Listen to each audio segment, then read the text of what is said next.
오늘 아침에 저희들이 역대상 3장과 4장 두 장의 말씀을 읽었습니다. 계속해서 족보의 기록이 나오고 있는데요.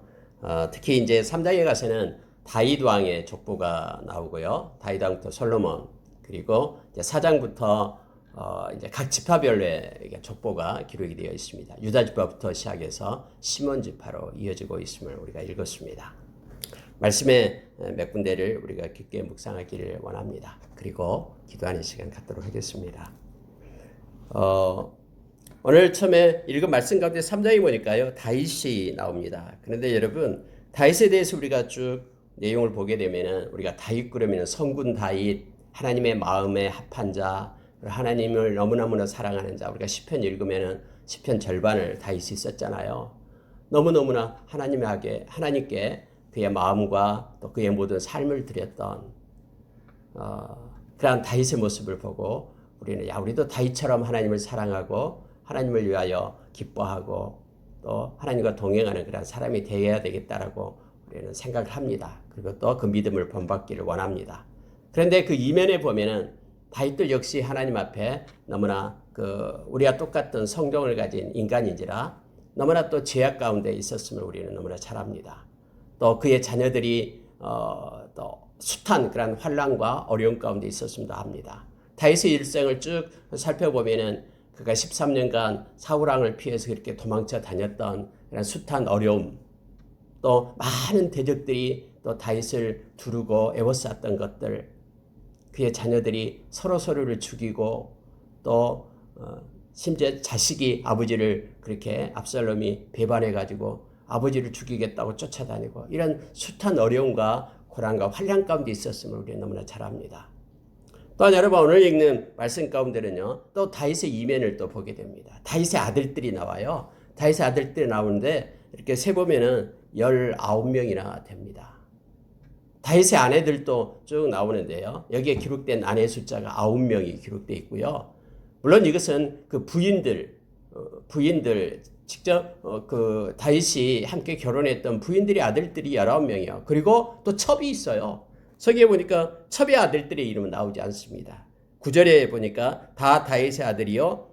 그들의 누이는 다말이며 그 외에 또 소실의 아들이 있었더라. 이렇게 되어 있어서 소실의 아들들도 첩도 많이 두었다라는 거예요. 성경에 보면은 모세를 통해서 하나님께서는 그렇게 왕이 되는 자에 대해서 언급을 했었죠. 특히 아내를 많이 두지 말라라고 얘기를 했습니다. 또 말을 많이 두지 말라라고 말씀을 했고요. 그리고 우리가 잘 알다시피 말씀을 언제나 곁에 두고 말씀을 따라서 행할 것을 그렇게 하나님께서는 이미 율법에 그렇게 말씀을 했는데도 불구하고 다윗도 많은 아내를 두었다라는 걸 보게 됩니다. 그의 아들 솔로몬은 말할 것도 없고요. 너무나 엄청난 아내를 두었죠. 그로 인하여 문제들이 생깁니다. 그래서 하나님께서는 언제나 하나님의 말씀을 우리가 따라서 순종할 때 그 말씀은 그냥 있는 게 아닙니다.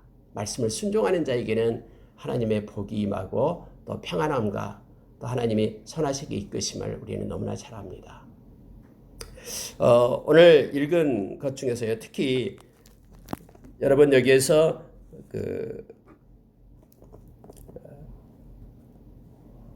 7년 6개월 동안에 헤브론에서 있게 되죠. 그때는 유다 왕으로만 있게 되고요. 그리고 이제는 전체 이스라엘 왕으로 추대가 되게 되죠. 이스보셋이 죽은 다음에 그렇게 됨을 우리는 너무나 잘 압니다. 그리고 나서 이제 나오는 사람이 있는데 바로 5절 보시기 바랍니다. 예루살렘에서 그가 낳은 아들들은 이러하니 시므아와 소박과 나단과 솔로몬 네 사람은 다 암멜의 딸 바수아의 소생이요. 이렇게 되어 있습니다. 여러분 바수아가 바로 우리가 잘 알고 있는 밧세바입니다. 어쩔 때는 밧세바, 어쩔 때는 바수아 이렇게 하냐라고 이름이 왜 틀리냐라고 말하는 사람들이 있는데요.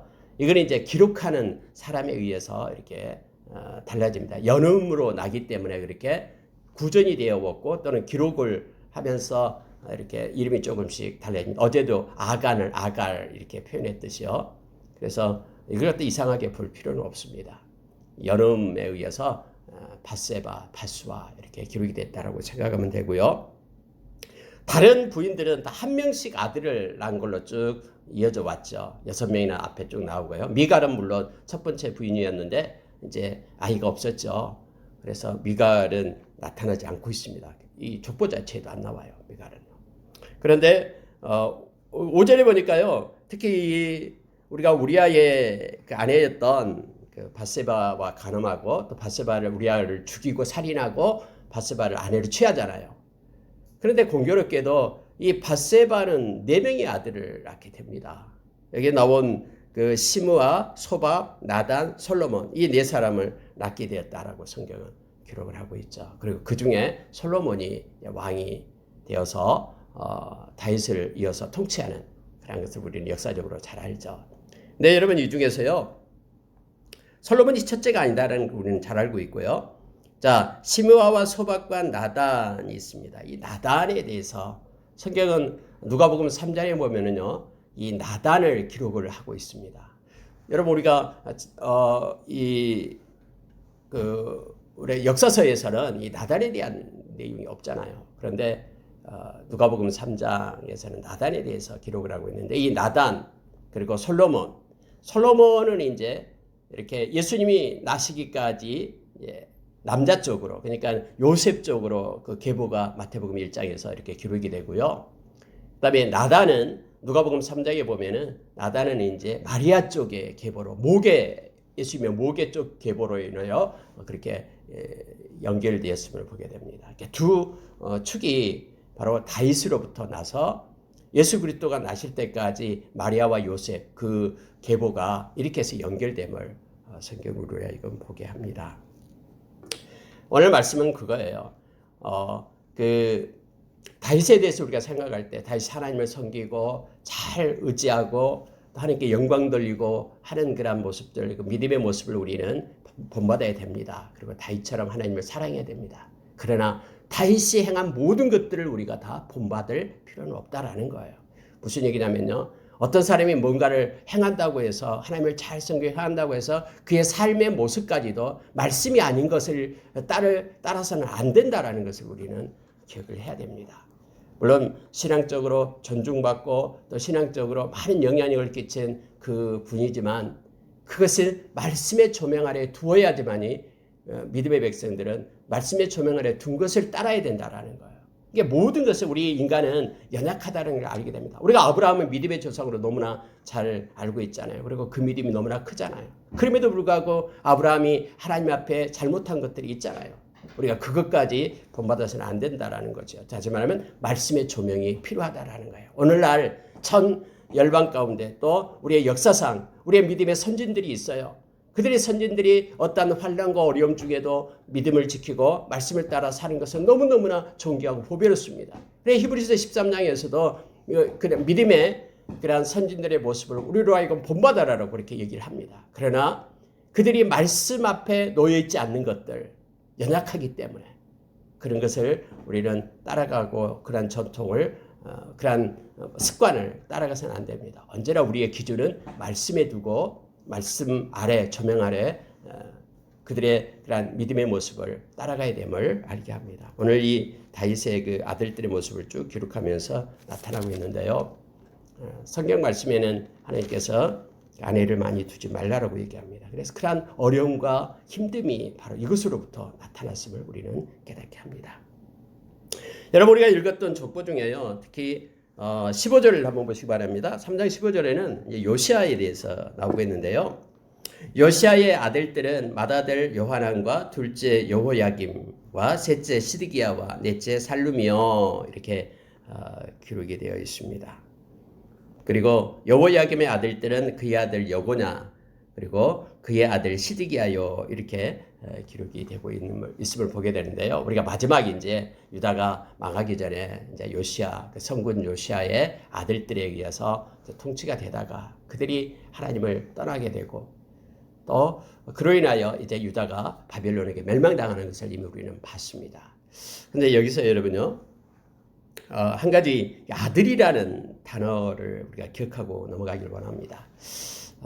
여기 보니까요. 16절에 특히 보십시오. 여호야김의 아들들은 그의 아들 여고냐. 여고냐가 우리가 아는 여호야킨이에요. 우리가 이미 봤던 여호야킨을 여고야라고 다른 말로 표현을 합니다. 그의 아들 시드기야요. 근데 실제적으로 시드기야는 그의 아들이 아니에요. 우리가 잘 아는 시드기야는 위에서 말한 거예요. 15절에서 셋째가 시드기야요. 시드기야가 바로 요시야의 아들이거든요. 그러면은 여고냐의 아들이 시드기야라는 뜻이 아니라 여기서 여고냐의 삼촌이죠. 삼촌이요. 숙부가 되죠. 삼촌이 바로 시드기야예요. 근데 성경은 아들이라고 표현을 합니다. 우리가 히브리어에서 아들이라는 벤이라는 단어를 쓴다. 그래서 여러분 우리가 이름 아까 많이 읽었는데 이름 앞에 벤이 나온 것은 그의 아들이다라는 뜻이에요. 그래서 벤을 써서 나타내는데요. 이 아들이라는 의미가 우리가 잘 아는 후손이라는 의미도 있고요. 또 실제 아들이라는 의미도 있고 또 하나는요. 어떤 왕위를 갖다 계승하는 그런 위치에 있을 때 왕위를 계승하는 다음번에 왕위가 계승하는 자를 아들이라는 표현을 써서 나타내요. 실제는 삼촌인데도 아들이라고 표현을 써서 나타낸 것은 여기서 말하는 여고냐 한 3개월 동안 통치를 하잖아요. 그리고 끌려가잖아요. 근데 그 길을 이어서 시드기야가 11년간 통치를 하게 되는데 왕위를 이어진 자, 삼촌이지만 그의 왕위를 이었기 때문에 그냥 아들 이런 표현으로 썼다. 그러니까 아들이라는 표현이요. 훨씬 더 포괄적이다라는 것을 우리가 기억을 해야 돼요. 만약에 이것을 기억하지 않으면 야 이거 성경 때로 롱털이네. 이거 맞지도 않네. 이렇게 때로는 자유주의 신학자들이 막 공격을 하고 합니다만은 우리가 이 아들이다라고 할 때는 후손이라는 뜻도 있고요. 그뿐만 아니라 왕위의 다음 순서라는 의미로도 쓰였다라는 것을 기억을 해야 돼요. 자, 여러분 4장 1절에도 동일합니다. 4장 1절 보십시오. 유다의 아들들은 베레스와 헤스론과 갈미와 훌과 소발이라. 여러분 유다의 아들들은 5명이 있는데 유다의 아들들이 뭐 헤스론, 갈미 유다의 아들이 아니잖아요. 우리가 알고 있는. 그런데 아들들은 해가지고 이렇게 쭉 나타내는 것은 이것은 후손은 이런 식으로 해석을 해야지만이 이렇게 연결이 되는 거예요. 유다의 아들들은 베레스밖에 없죠. 베레스 그 자기 며느리 다말에게서 난 그런 베레스를 통해서 계보가 연결되는 거예요. 그 수아의 딸에 의해서 난 그 에르를 통해서 이렇게 연결이 되는 게 아니라 이 베레스를 통해서 유다는 연결이 되죠. 우리가 알지 못하는 하나님의 섭리에 의해서 그렇게 되는 것입니다. 그리고 역시 다음에 나는 헤스론과 갈미 이들은 바로 베레스의 그 후손들이죠. 그런데 이렇게 아들들은 이런 표현을 써서 표현했다라는 것을 우리가 기억하기를 원합니다. 그래서 여러분 성경을 우리가 해석할 때 우리의 지식이 짧아서 우리가 해석을 못하는 것이지요. 성경에 오류가 있는 것이 아니다라는 걸 우리가 기억을 해야 돼요. 왜 이게 중요하냐면요. 많은 이들이 뭐 어떤 과학적인 근거니 아니면은 어떤 세상의 어떤 역사의 그런 한 조각 지식을 가지고 이 잣대를 가지고 막 성경 앞에 들어대고 있는 거예요. 그렇지 않습니다. 모든 어떤 지식 가운데서 우리의 지식은 보잘것없는 조그마하다라고 생각하고 그리고 이 모든 성경은 그 전지하신 하나님이 이게 쓰셨기 때문에 다 맞고 옳은 것이에요. 그래서 우리가 어떤 우리의 지식의 잣대로 또 경험의 잣대로 성경을 해석하려고 하지 말고 우리가 이해가 되지 않을 때는 그대로 묶어놔야 됩니다. 덮어두고요. 성령께서 깨닫게 하실 때까지 우리가 성경이 말하는 그것을 넘어서서 행할 때는 그것 때문에 혼란과 그것 때문에 마음에 어떤 그 혼미가 오게 된다라는 것을 우리가 존 칼빈도 그렇게 얘기했음을 우리는 잘 알고 있습니다. 여러분 스룹바벨이 나와요. 이제 여고냐를 통해서 연결이 된다라는 걸 우리가 기억을 하시기 바랍니다. 왜냐하면 그 성경의 역사가 이제 바벨론으로 이제 이렇게 포로로 끌려간 뒤로 그 뒤로 뭐 이렇게 전개가 되지 않잖아요.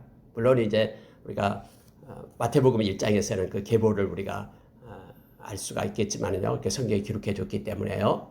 근데 끌려갔던 여고냐를 통해서 이제 아들이 나오고 쭉쭉쭉 나와서 우리가 잘 아는 스룹바벨이 그렇게 연결이 되죠. 그리고 그의 후손을 통해서 요셉이 나오고 예수 그리스도가 이 땅에 오시게 됨을 우리는 잘 알게 됩니다. 자, 여러분 4장으로 넘어가게 되는데요. 4장에서는 우리가 너무나 잘 아는 야베스에 대한 내용이 나오게 됩니다. 즉 이 말씀을 기록하다가 야베스가 나왔을 때에 하나님께서는 이 야베스를 통해서 우리에게 주시고자 하는 메시지가 있어서 이렇게 야베스에 대해서 4장 9절부터요. 그리고 10절까지 두 절의 말씀 속에 이걸 기록해 놓고 우리로 하여금 은혜를 받게 합니다. 우리가 야베스의 기도라는 책을 우리가 너무나 잘 알고 있죠. 이게 아마 2001년도에 나왔던 책인데요. 브루스 윌킨슨이 썼던 책입니다. 제가 2002년에 신학대학원을 다니기 시작했는데 그때 이 책을 저도 들고 조그만 소책자였기 때문에 많이 보고 또 베스트셀러가 됐던 것을 기억을 합니다. 야베스의 기도라고 우리가 많이 봤습니다. 오늘 이 말씀 가운데 몇 가지를 보도록 하겠습니다. 여러분 9절에 한번 보시기 바랍니다. 야베스는 그의 형제보다 귀중한 자라. 이 성경은 이렇게 선포하고 시작하는 거예요. 야베스는 그의 형제보다 귀중한 자다. 이 존귀한 자다라고 얘기합니다.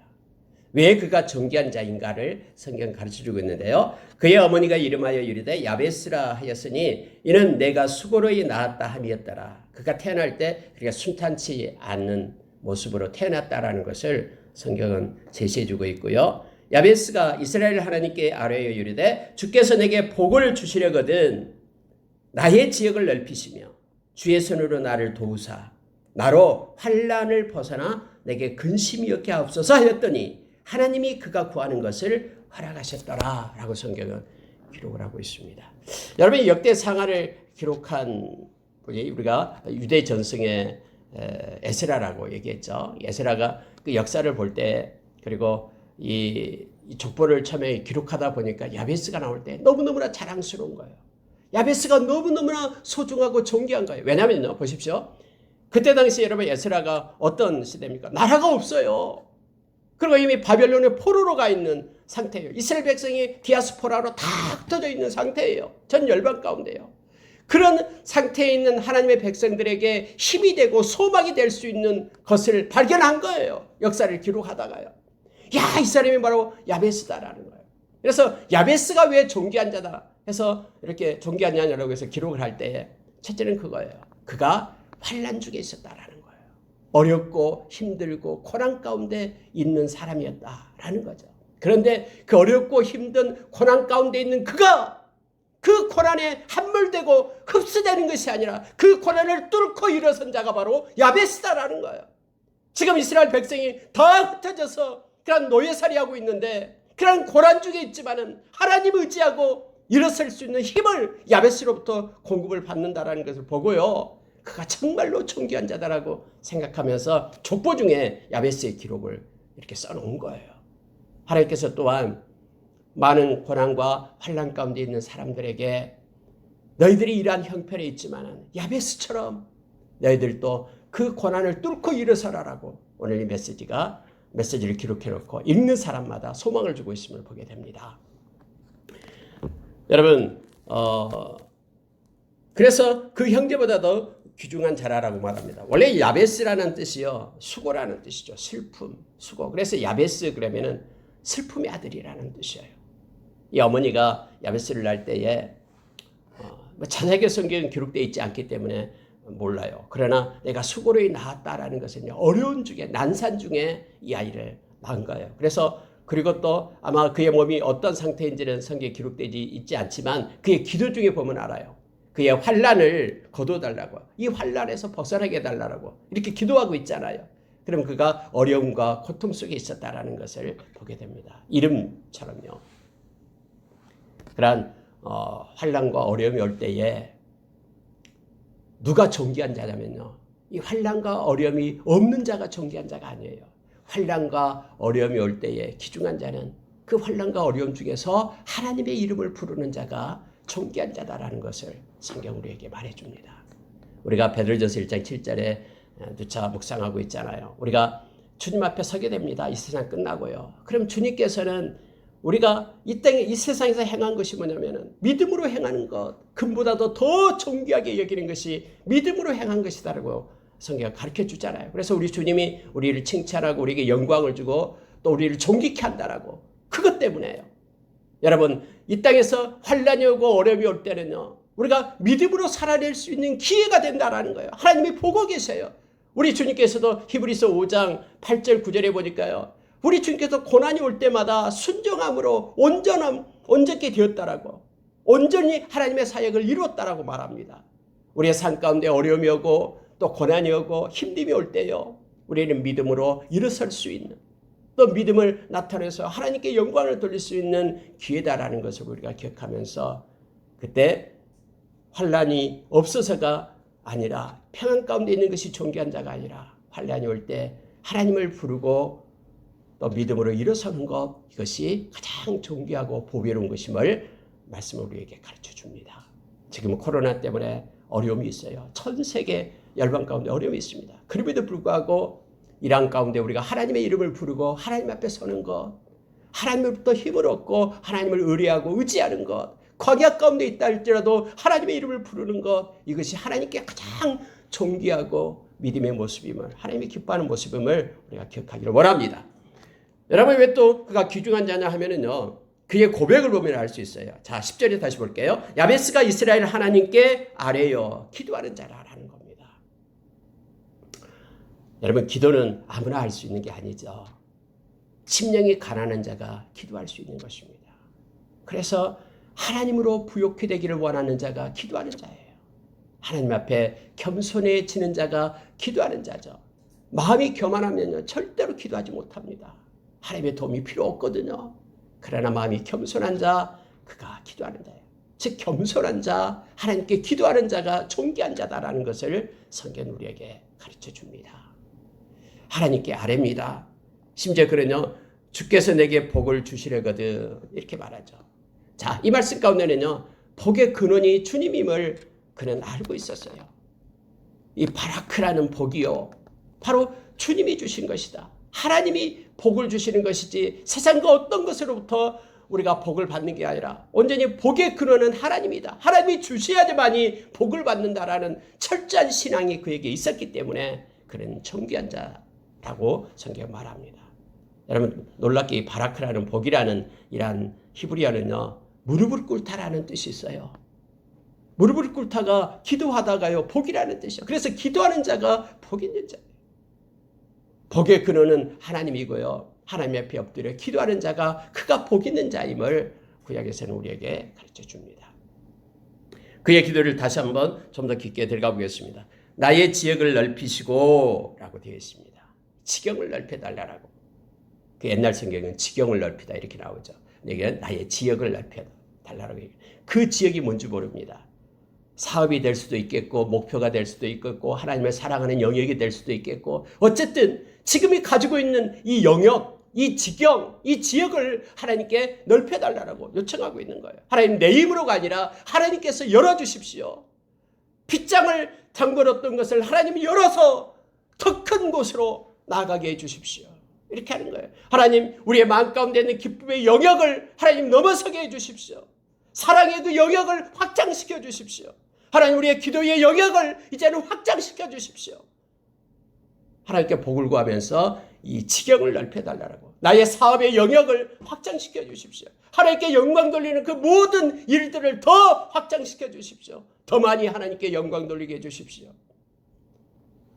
그 지역을, 지경을 넓혀달라고 하나님 앞에 기도하고 있으면 보게 됩니다. 하나님에 의해서 하나님의 손으로 넓혀주십시오. 여러분, 저와 여러분에게도 이러한 기도가 있기를 원합니다. 하나님, 우리의 기도의 영역이 더 확장되기를 원합니다. 하나님께서 우리의 기도를 살면서 모든 열방 가운데 하나님께서 행하십시오. 이런 기도가 우리 가운데 있기를 소망합니다. 또 주의 손으로 나를 도우사, 이렇게 하나님의 손을 구합니다. 하나님, 저를 도와주십시오. 하나님께 요청하는 겁니다. 여러분, 도움을 구하는 것은요, 하나님이 알아서 해주시겠지, 이렇게 우리는 생각할지 모르나 성경에는요, 성경 말씀대로예요. 구하라라고 얘기합니다. 또 우리가 예수님의 이름으로 기도할 때 하나님의 영광 받으신다고 말씀을 했거든요. 하나님의 손을 구합니다. 우리에게 가진 바 담대한 것이 이것이다라고 요한일서 5장에서 말하죠. 그의 뜻대로 행하는 자, 그의 뜻대로 구하면 다 주시는 것, 이것이 하나님의 백성 가진 저와 여러분의 담대함, 그리고 하나님이 주신 은혜다라고 우리에게 가르쳐주고 있습니다. 하나님의 손을 구하기 바랍니다. 하나님이 이 땅에 하나님의 손을 구합니다. 하나님, 우리 가정에 하나님의 손을 구합니다. 우리 교회에 하나님의 손을 구합니다. 하나님, 당신으로부터 도움받기를 원합니다. 긍휼과 자비를 베풀어 주십시오. 열방 곳곳에 힘들어하는 그곳에 하나님의 손이 임하기를 원합니다. 해서 저와 여러분도 하나님의 손을 구하기를 원합니다.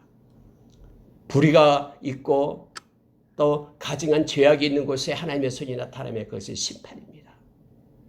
그러나 하나님의 백성 위에 하나님의 손이 임하는 것은 하나님의 축복을 말하고 있습니다. 하나님의 활동이 있기를 원합니다. 하나님, 내 마음 위에 하나님의 손이 머물기를 원합니다. 그래서 힘있게 하나님의 활동이 우리의 마음 가운데서 일어나서 변화된 마음으로 하나님의 뜻을 깨닫기를 원합니다. 이런 기도가 우리에게도 있기를 원합니다.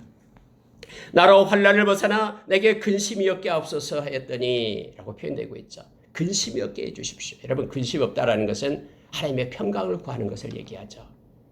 우리가 민수기서 6장 24절에서 27절에 제사장들은 하나님께 이렇게 복을 구하라라고 얘기합니다. 하나님의 지키심, 하나님의 은혜, 하나님의 평강을 구할 것을 성경은 우리에게 말해주고 있죠. 저와 여러분은 거룩한 제사장이에요. 베드로전서 2장 7절, 2장 9절에서 왕같은 제사장이라고 말합니다. 우리는 기도하며 축복하며 하나님의 그런 평강을 구하고요.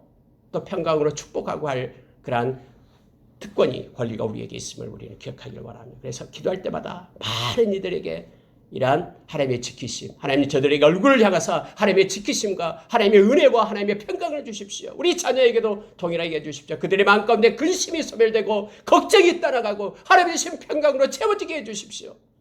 이런 기도가 우리에게도 있기를 원합니다. 환난에서 벗어나, 이것은 외부적인 것을 얘기하죠. 하나님, 당신은 장막을 치셔서 막아주십시오. 아무리 세상이 요동한다 할지라도 하나님, 장막을 거두지 마시고요. 여러분, 만약에 장막을 거둬버리면요, 많은 뒷짐승들, 이리들, 악한 것들이 다 와서 노략질해 갑니다. 하나님이 장막을 치셔야지만이 그것들로부터 우리가 알지 못하는 것들로부터 우리가 보호하심을 받게 됩니다. 요한계시록에 하나님께서 우리에게 장막을 칠 때에 우리에게 눈물이 없고 고통이 없고 근심이 없다라고 말씀해 주고 있죠. 여러분, 이 야베스는요, 이런 기도를 하나님 앞에 드리는 거예요. 그래서 그가 존귀한 자고 귀중한 자인 거예요. 고통 중에도 하나님을 부를 수 있는 것, 그런 믿음, 그리고 복의 근원이 하나님이심을 찾고 기도할 수 있는 그리고 또한 하나님께서 그 얘기들을 듣고 응답하였더라. 하나님이 그가 구하는 것을 허락하셨더라라고 말합니다. 하나님의 마음에 합한 기도를 드리고 하나님께서 다 응답해서 하나님이 그를 존귀한 자로 세우셨음을 성경은 나타내주고 있어요. 그래서 형제들보다 귀중한 자다. 비록 그의 삶의 모양과 상황과 형편은 초라하고 고난중에 있고 또한 슬픔의 아들이었지만 그 하나님을 찾았기 때문에 이렇게 존귀한 자가 됐고 보배로운 자가 되었다라고 지금 이 성경 주자는 기록하면서 우리로 하여금 교훈하고 있음을 보게 됩니다. 저 여러분도 야베스처럼 하나님 보시기에 존귀한 자로 서기를 원합니다. 그래서 늘 하나님과 동행하고 기도하는 자로 우리가 하나님께 응답받고 하나님께 영광 돌린 자가 되기를 원합니다. 그리고 여러분, 이제 쭉 보면은 사람의 이름이 나오고 있는 중에, 그러니까 족보가 나오고 있는 중에 이 직업에 대한 내용이 좀 나옵니다. 여러분 14절 한번 보십시오. 무오노데는 오브라를 낳고 스라야는 요압을 낳았으니 요압은 게하라심의 조상이라. 그들은 공장이었더라. 이렇게 되어 있죠. 이 공장이다라는 표현은요, 장인을 얘기합니다.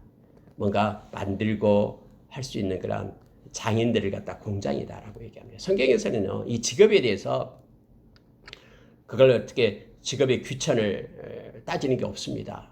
기록 족보에 있어서도 지금 여기에 올라온 이름들은 대단한 이들이잖아요. 그 세상에 얼마나 많은 사람들이 있었겠습니까? 그들 중에 이들이 옳은 이들인데 그들의 직업이 나타나 그들은 공장이었더라라고 말합니다.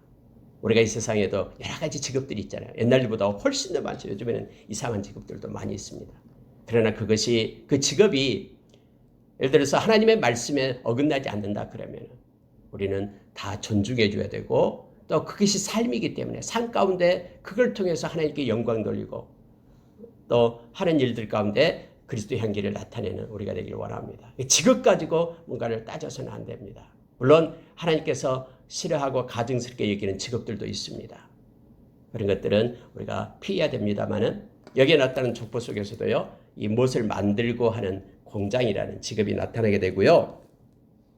그리고 21절에 보니까요, 유다의 아들 셀라의 자손은 레가의 아버지 에르와 마레사의 아버지 나하다와 그다음에 세마포 짜는 자들의 집, 자는 자의 집, 곧 야스비아의 집 종족과에서 세마포 짜는 자, 이것도 직업으로 나옵니다. 세마포를 짜는 그러한 일을 하고 있는 그들. 그러나 그러한 일을 하고 있는 그들도 여기서는 뭐 천하다라고 기록되어 있는 것이 아닙니다. 단지 그들의 특징을 나타냅니다. 그들의 직업을 앞에서 이렇게 두고 나타내고 있음을 보게 됩니다. 그리고 또한 여러분요, 23절에도 이래요. 이 모든 사람은 토기장이가 되어 수풀과 산울 가운데에 거주하는 자로서 거기서 왕과 함께 거주하면서 왕의 일을 하였더라 해서 토기장이도 나오고 있음을 보게 됩니다. 심지어 왕의 일을 함께 했다 해서 아주 존귀한 것으로 표현되고 있음을 보게 됩니다. 성경에서는 곳곳에서 이렇게 직업들이 나오고 있는데 그 직업으로 인하여 그들을 뭐 천대하거나 그러지 말 것을 요청하고 있습니다. 오늘날도 동일합니다. 그래서 우리가 어디에 서든 어떤 위치에 있든 그런 모습 속에서 우리가 하나님께 영광 돌린 자가 되고 존귀 여긴 자가 되어야 됨을 말씀을 통해서 깨닫게 합니다. 한 가지 여러분 18절에 보면은요. 말씀을 보시죠. 18절요. 이는 메레시 아내로 맞은 바로의 딸 비디아의 아들들이며 또 그의 아내 여우디아는 그들의 조상 예렉과 소고의 조상 헤멜과 사노아의 조상 여구디엘을 낳았으며, 독특하게 있는 것 중에 하나가 뭐냐면요, 바로의 딸 비디아가 나오고 있습니다.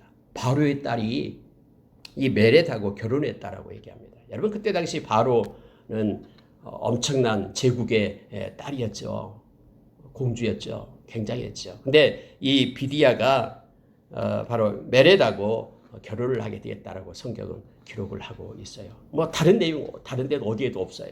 아마 이때 당시 그 애굽의 포로 생활, 노예로 살고 있을 당시에 바로의 딸하고 메렛하고 결혼했다라고 지금 나오고 있는 것입니다. 아마 여기에서 이 말씀을 쓰고 있을 때 이 비디아에 대해서 그 이름을 이렇게 올려놓는 거예요. 원래 이름은 족보에는 여자들의 이름이 별로 없잖아요. 근데 여자들의 이름이 들어갈 때는 언제나 의도적으로 이렇게 집어넣은 거예요. 그러니까 비디아를 나타내기 위해서 이 족보를 이렇게 기록해 놓고 있음을 보게 됩니다. 아마 비디아는 뭐 우리가 추측하건대 바로의 딸로서 메레다와 결혼할 때는 그때 당시에는 여러분 이렇게 결혼했다 그러면요, 그 하나님을 섬기는, 여호와를 섬기는 신앙의 고백이 있어야지만 그 공동체 안으로 들어올 수 있었거든요. 그러니까 지금 애굽 땅에 있는 그러한 신들이 많이 있잖아요. 그들이 섬기는 주신도 있고 라 신도 있고 많습니다. 그래 그것들을 버리고 하나님의 백성이 되겠다라고 그 딸의 그 공주의 위치를 버리고 온 사람이에요. 그래서 소중하게 여기고 귀중히 여겨서 이 말씀을 이곳에, 그 이름을 이곳에 기록되고 있음을 보게 됩니다. 여러분, 이렇게 보게 될 때 우리가 모세에 대해서 다시 한번 생각을 해볼 수가 있습니다. 히브리서 11장 24절에서 27절 그 모세가 행했던 기록을 히브리서 주자는 그렇게 말하고 있죠. 바로의 공주로 살기보다는 백성들과 함께 고난받는 길을 그는 택했다라고 말하고 있죠. 그 어떤 그 은과 금 많은 풍성한 보화를 누리는 것보다도 하나님의 백성과 함께 고난받는 것을 더 큰 재물로 여겼다라고 성경은 말하고 있는 거예요. 여러분이 고난을, 이 순환받는 것, 고난받는 것을 하나님 앞에 재물로 여겼다라고 말하고 있는 거예요. 여러분, 이것은 우리가 재물 그러면 뭔가 뭐 엄청난 것을 갖다 하나님께 드리는 것을 재물로 생각하잖아요. 근데 그게 아니라 말씀은 뭐라 하냐면은 하나님 때문에, 하나님이 좋아서 하나님 때문에 고난 가운데 있을 때, 아까 우리가 야베스 고난도 나타납니다. 고난 가운데 있는 것, 그 고난을 받는 것을 하나님께 엄청난 것을 드리는 그 큰 어떤 재물보다도 더 귀하게 여겼다라고 성경이 말해주고 있는 것입니다. 고난받을 때 믿음으로 사는 것, 이것이요 하나님께 드려지는 예물이 되는 거예요. 성경은 그렇게 말합니다. 모세는 보이지 않는 것을 보는 것 같이 행했다라고 말하고 있죠. 그게 모세의 믿음이다라고 히브리서 11장에서 우리에게 가르쳐주고 있습니다. 아마 여기서 비디아도 이게 참 하나님, 여호와 하나님임을 깨닫고 그 속에서도 자기의 부귀 영광을 버리고 이 멜렉과 결혼해가지고 그렇게 성경은 이어졌음을 이걸 나타내기 위해서 이렇게 기록하고 있음을 보게 됩니다.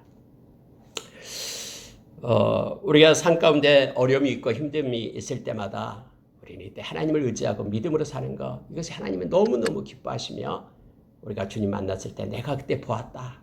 내가 어려움 가운데 말씀을 붙잡고 믿음으로 살아내는 거 보았다라고 우리를 칭찬할 겁니다.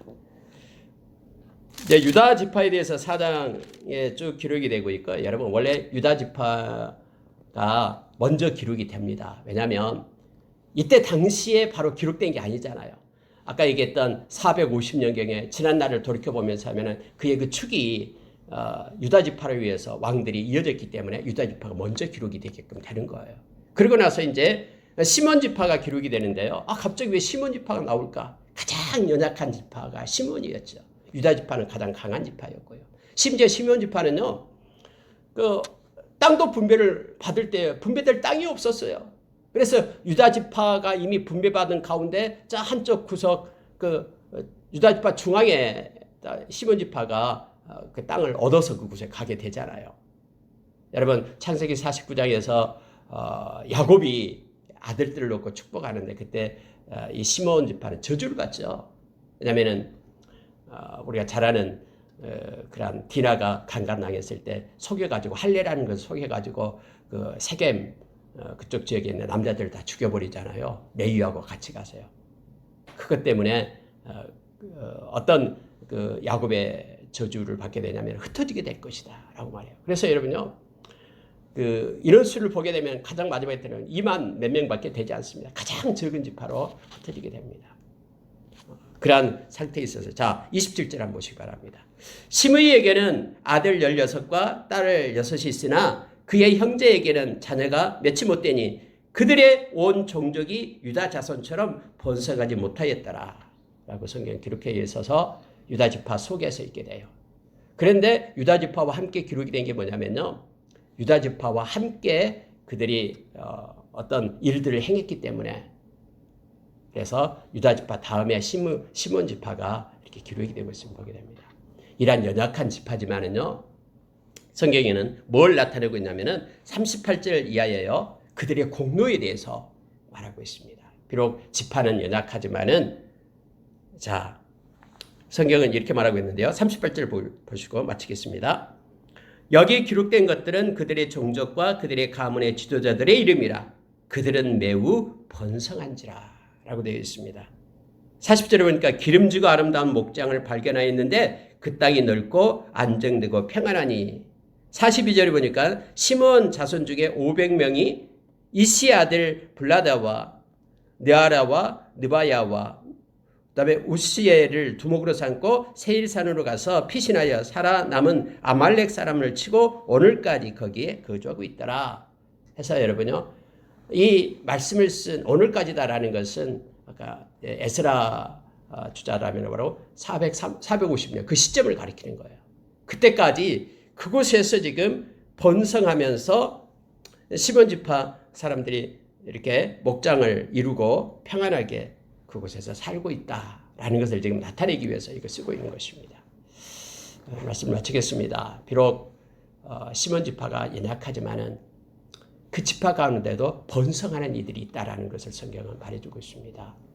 우리가 어떤 순간에 어떤 우리가 그런 나라 핑계 대고요, 또 때로는 가문 핑계 대고요, 우리 또 부모님 핑계 대고 다른 부모처럼 좀 잘 살고 뭐하고 하면 될 텐데, 이런 우리의 모습이 때로는 있습니다. 그러나 여러분, 각자의 하나님께서는 임하신 것이고요, 각자를 들어서 하나님은 그의 인생을 일구어 가시고 이끄심을 우리가 기억해야 됩니다. 누구 핑계가 아니라 내가 하나님 앞에 바로 서야 되고, 그러면은 이런 시몬 지파 중에서도 이러한 풍성한 은혜 가운데 가게 되고, 지금 이 글을 쓰고 있는 그 시점까지 그곳에서 평안을 누리고 있다라고 지금 성경은 말해주고 있음을 보게 됩니다.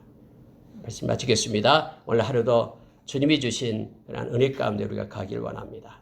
어떤 조건과 형편이 아니라 나와 하나님과의 관계 속에서 주님이 주신 위로와 기쁨 가운데 오늘 하루를 살기를 원합니다. 그리고 하나님의 마음을 가지고 뜻을 가지고 우리가 야베스처럼 기도자로 하나님의 도움을 구하는 자로 우리가 서기를 원합니다. 기도하겠습니다.